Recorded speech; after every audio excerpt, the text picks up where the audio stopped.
This morning we're going to talk about excuses, if you didn't get that from the video. And so, as you notice, Barry's not here, so our crowd's a little bit smaller than normal. But there we go. But we're talking about excuses, and we all make excuses, and we're all good at excuses. We have a skill that is almost an art that we start, early on in life, and we really practice it in every situation, and we use it all the time. We're good at making excuses to get out of anything. We make excuses to get out of work. We make excuses to get out of going to school, going to church, hanging out with certain friends or family, or non-friends, non-family. I mean, all types of situations where you need an excuse to get out of something. And they're not always bad. We were talking about last night, we were trying to find a situation where an excuse can be a good excuse. And a few weeks ago, we went out to eat, and a lady put something in her mouth and then offered it to one of my friend's kids. And we were like, that's not really what you want, so that's a good time to have an excuse, like, oh, he doesn't need that for some reason. So there are times when you need a good excuse. If you have friends that are trying to get you to get a face tattoo, you may want to come up with an excuse not to have a face tattoo. And throughout the Bible, there's a lot of people that are called to do big tasks, and of course, some of them have excuses. Some of them have reasons why they can't do it. Some of them do what they're supposed to do and just go on and do those tasks. It's always funny to me, though, you get caught sometimes in situations where somebody asks you to do something, and you ultimately want to say no, but you're like stuck because you can't think of a valid excuse. And so you kind of stand there and stammer for a minute, trying to, in your mind, there's all these excuses that you've saved up throughout your life, like rolling through, like, oh, no, that won't work, that one won't work, that one won't work. And after a few minutes, you've got nothing, so you come up empty-handed, and then you commit to something. And, a lot of times it's not the end of the world. We can commit to something and we still have fun. But I've noticed that it's a lot harder when you're married because you're not just making excuses for you. You also have to think about the things that your spouse may not want to do. So you're making excuses for them, and you may even use them as an excuse. Somebody might offer you to do something, and you're like, oh, we can't because my wife needs to do yada, yada, yada, whatever it is. But it's always fun when you do overextend or overcommit, and then you got to go to your spouse, and they already don't want to do this before you're even pitching the idea. So you got to, make it greater than what it seems, try to sell them on it. And they give you that look. It's not the normal look of I love you, but like I want to strangle you when no one's around kind of look. I don't ever get that look, but I've seen it on TV, and I've read about it in books. And so anyway, and guys are just as bad as the girls in those situations. We get upset with our wives. Why'd you sign us up for this? I can't believe you put us in this position. I didn't want to do this. And so not only do we make excuses, but apparently we blame too. So there's always that. But thinking about the Bible and the people, like I say, there's a lot of people in the Bible that are offered to do, or God lays it on them to do certain tasks.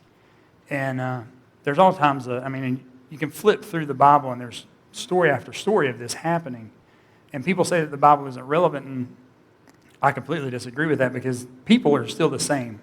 Our technology, of course, has changed. Maybe the ways we live are different, but people's emotions and people's reactions are the same as they've always been.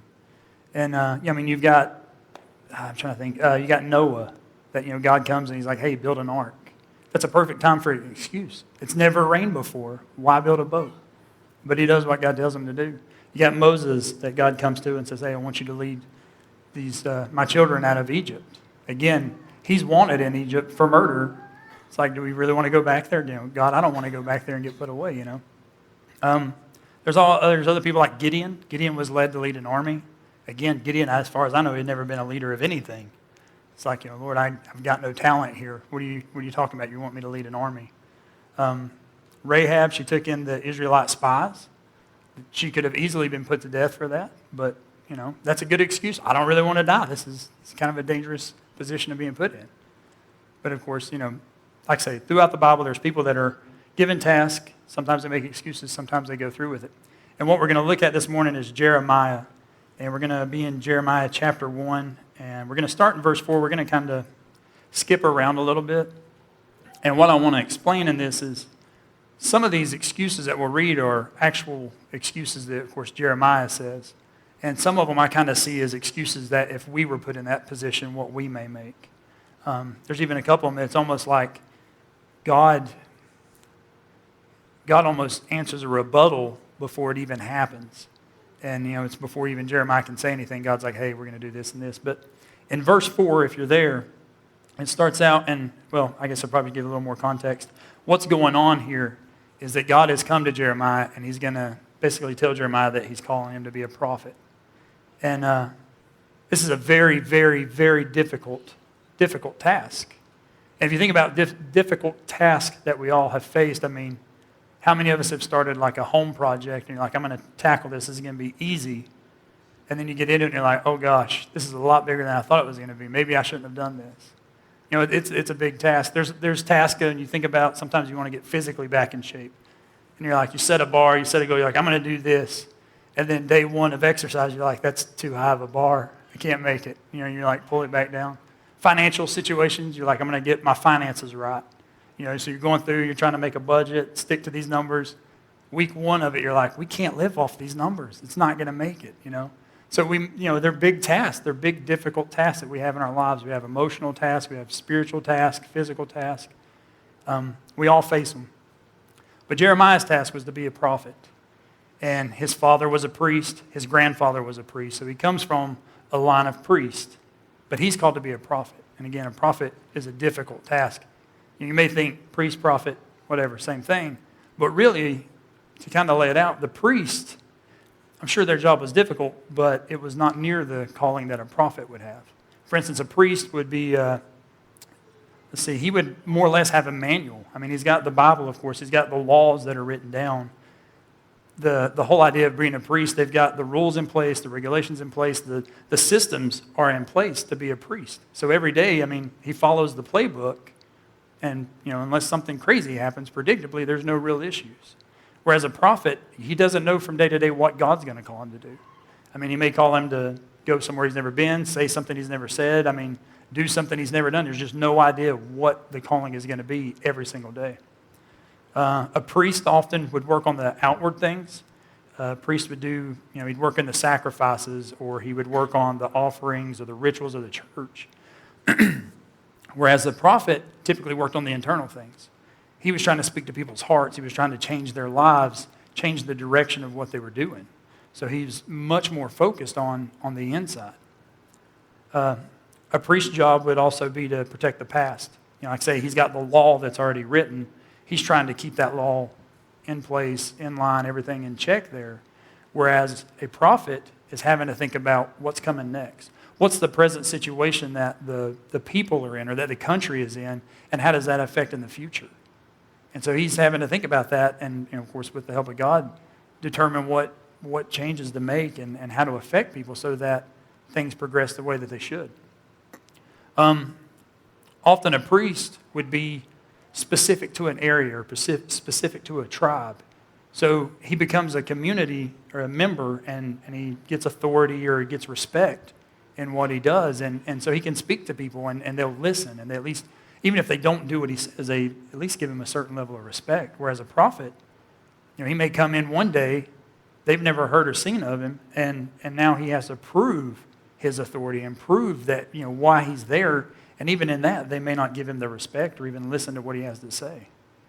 Oftentimes you think of a priest. Priests were taken care of by the church. They were supported through the offerings and the sacrifices that were made. Whereas a prophet, he had really no guarantee that there would be any income for him whatsoever.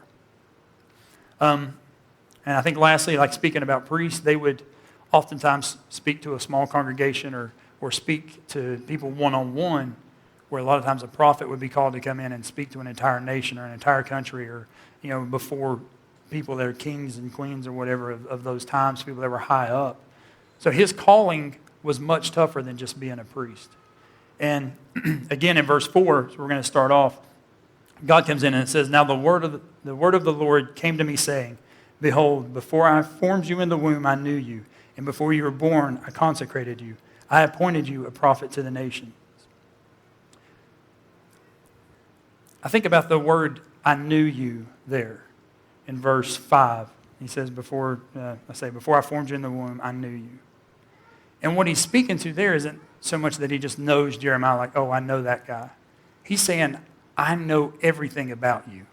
I know what's inside you. I know your potential. I know your drive. I know your shortcomings. I know that you have what it takes to do what I'm asking you to do because I put it there.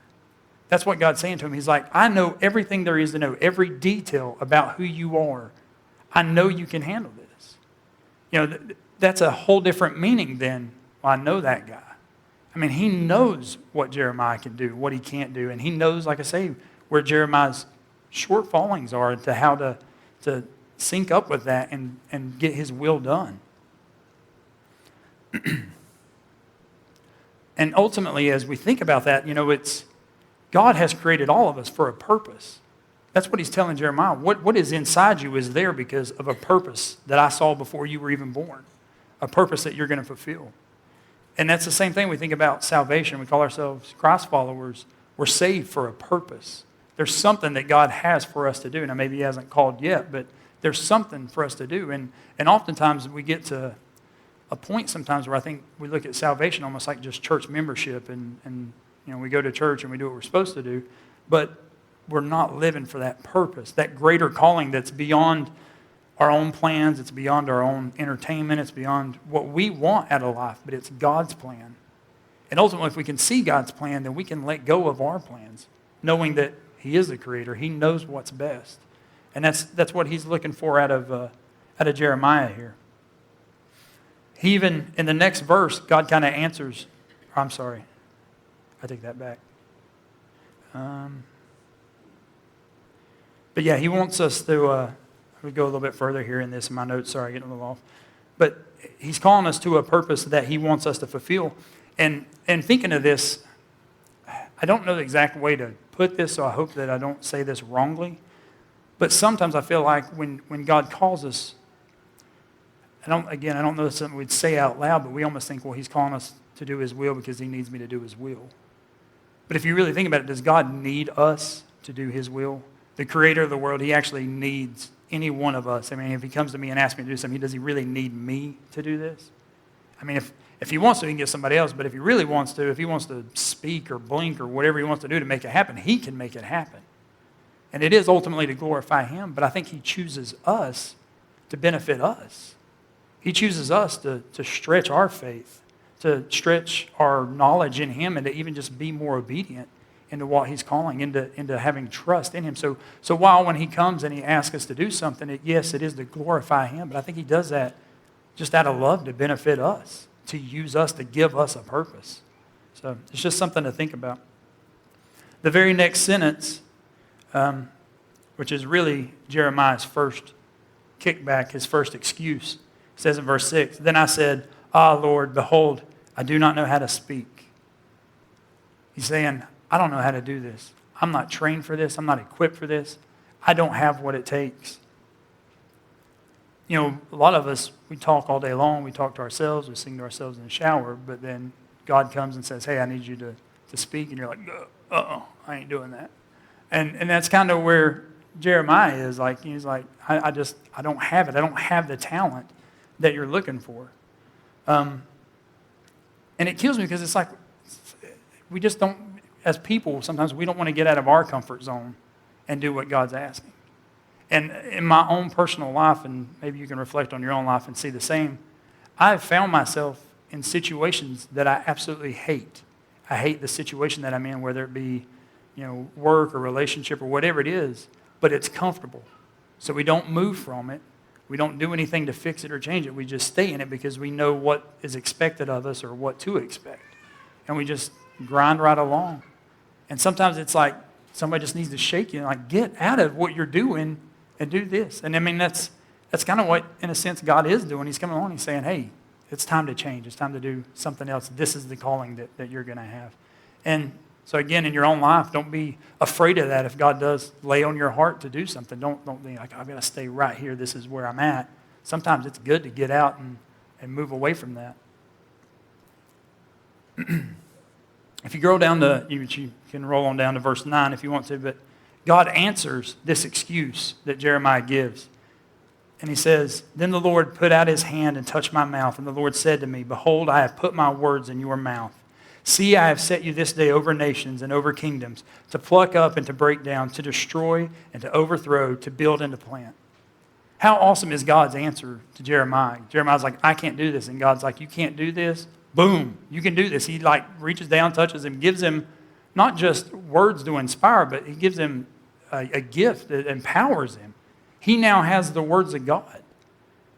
And he has what it takes now to do what he needs to do. God's like, there you go, there it is. And sometimes God will give you the blessing once he presents the task. He'll give us the blessing. He'll give you what you need to get it done. Even, I think about Jesus, how God even blessed him when he went down to the Jordan River and was baptized. And he come up, and of course the heavens open, and the Spirit of the Lord comes down and kind of touches him or whatever. And God says, this is my beloved Son in whom I am well pleased. It's a more visual portrayal of that same blessing before Jesus goes out and does what he's been sent to earth to do. A lot of times to us, it doesn't make sense when God calls or how or who God calls, but it doesn't have to. It doesn't, we're not God. We don't need to know all the reasons as to why. We just need to be prepared that when he touches our lives and says, hey, this is the task that I'm putting before you, that we have to be obedient. And he may bless us coming into that, and that blessing isn't for us. That blessing is to use to glorify him. I mean, when he touched Jeremiah, those weren't words just for Jeremiah. Those were words for Jeremiah to take to the people and to share with the people and touch those people's hearts. The very next excuse is in verse 6, right after he says that he doesn't know how to speak. He answers up and he says, for I'm only a youth. So he's basically saying the time's not right. I don't know how to do this, and the time's not right. He's giving him the 1-2 combo of excuses. Now, when we think of the word youth, I always think of a kid, but from what I understand with this is Jeremiah was probably 20 to 25, so he was like, they considered a young man or an unmarried man. And his response is he's basically feeling, not just saying that he's young, but he's talking about his maturity level. He's like, I'm too immature to do this. He feels inferior, he feels inexperienced, he feels intimidated really by the task that God is presenting him with. And oftentimes in life, we say things like, oh, that come along at the wrong time. But if we're talking about our timing, what would we put in place at the right time? You think about God, he can use tragedy however he wants to. And a lot of times he'll use tragedy to take somebody and make them, reach out to somebody else and, be the rock of the family, or to just say kind words that opens up somebody's heart to salvation. He can use tragedy however he wants to. But if we were working off our timeline, when is the good timeline for tragedy? We'd never want it. We'd never be like, yeah, this is the time where God's calling me to do something. We'd be like, we'll just save that for later. We'll save that for later. We just push it down the road. Even sometimes the good things in life. When it comes to having kids, sometimes you hear people say like, well, we were hoping to have kids later, or, a job opportunity. Well, it's just not the right time to take that opportunity. These may be good things, but we, in our timing, they're not right. Well, God never said that he's going to do things by our timing. It's in his timing, and his timing is the right time to get something done. Not only that, but God answers and says, the call may come in an opportune time, but he promises to be with him. He gives him the promise of his presence.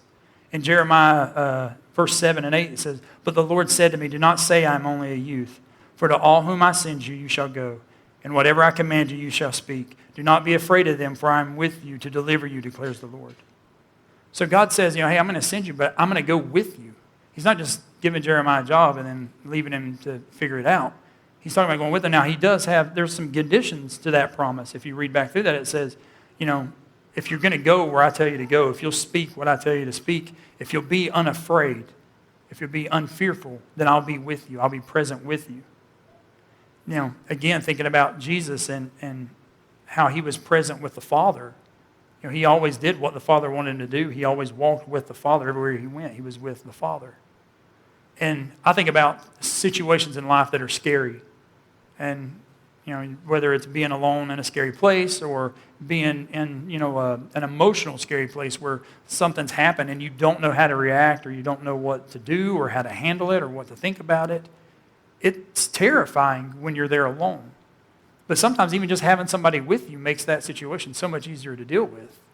Even if the person you're with has no idea what to do either. If they're just as scared as you are, sometimes it's just nice to be like, well, this is not a fun situation that we're in. To have somebody to lean on.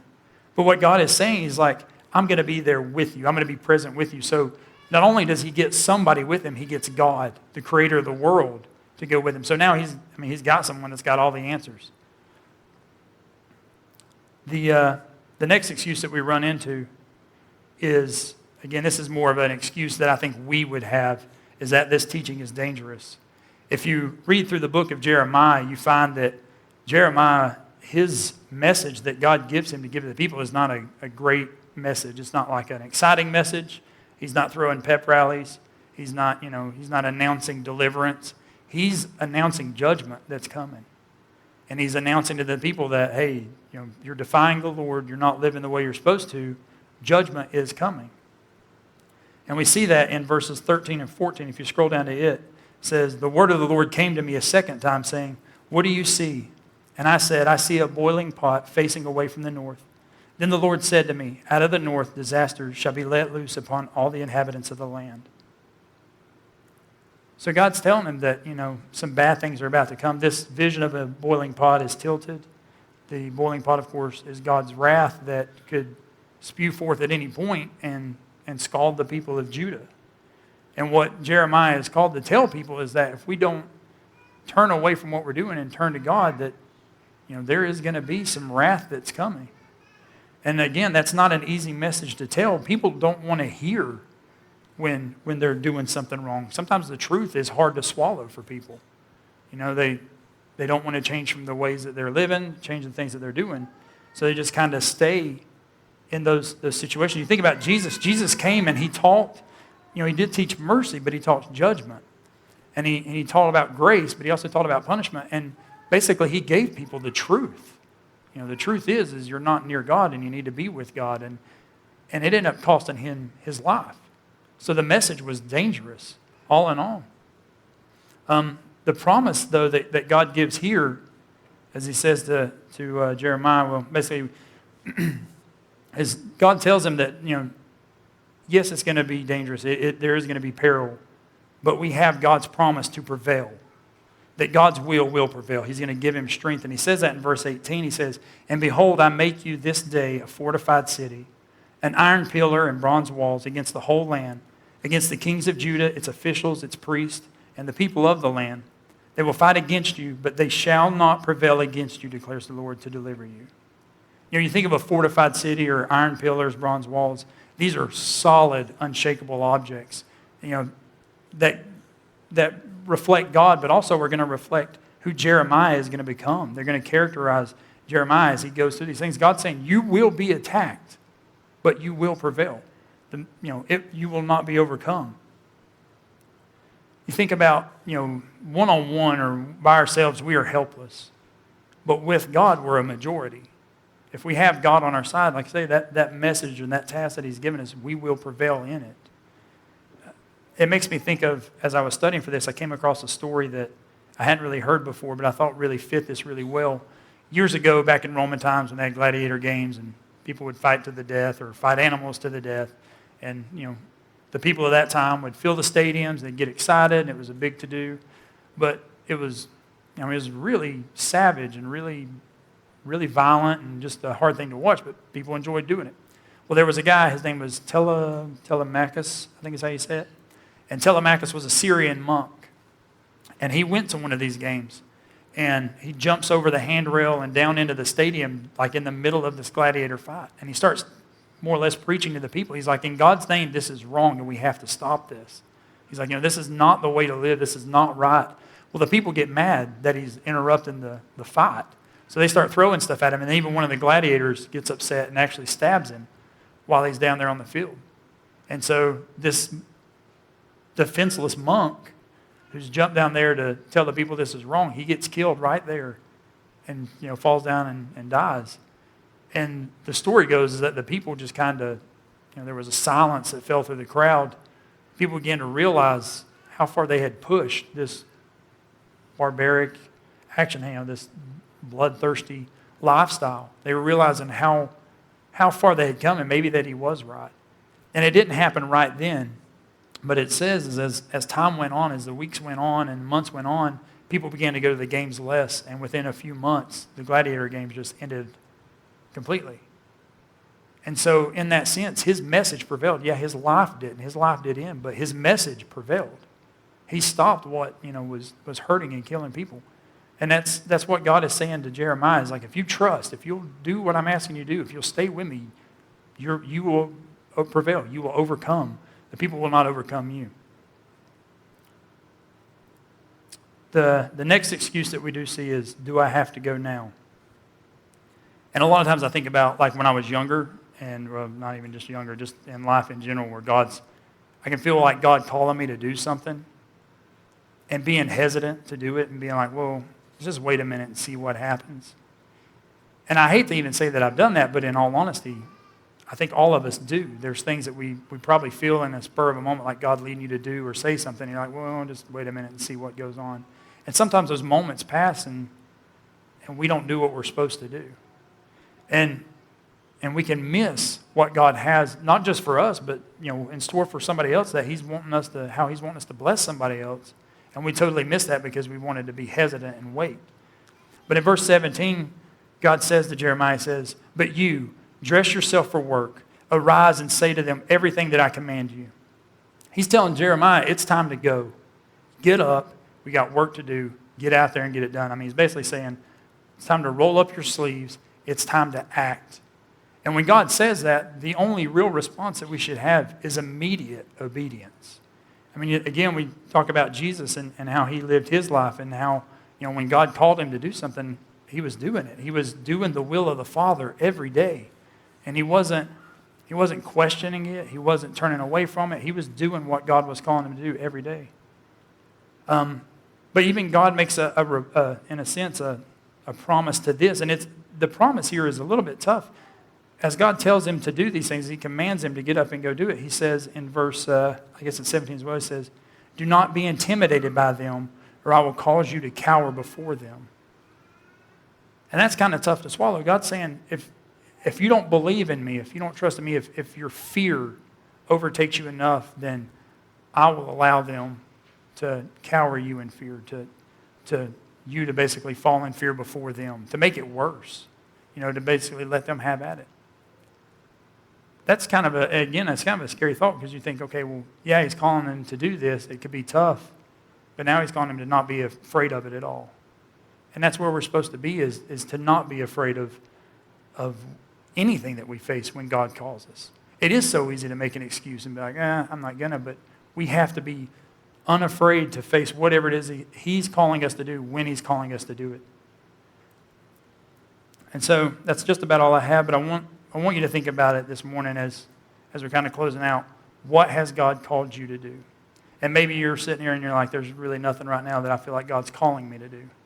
Like I say, if you're a follower of Christ, you've been saved for a purpose. So at some point, he's going to call on you to do something. And my real question is, are you ready to be obedient? Are you ready to, have you taken care of it? And a lot of times I think that's more of a spiritual thing inside, taking care of what you need to take care of so that when God calls, you're ready to answer. And there might be something you need to deal with, and there may not be. But again, I mean, maybe you felt something kind of things lining up over the past few weeks, months, whatever it is, and you see that God's calling you to do something. I would just recommend, don't delay, don't make excuses, don't make buts to why you can't do it. Trust him, fully surrender to him, and do his will. So we'll pray and then we'll sing. God, we're thankful for this day. We're thankful for this time that we can open your word, that we can learn about you and what you have for us. God, we know that you love us, that you promise to be with us, Lord. And God, just whatever it is that you would lay on any of our hearts, Lord, that we would be willing, we would be able to lay down our own fears, our own apprehensions, God, and just chase after whatever it is that you are calling us to do. And it's in your holy name we pray.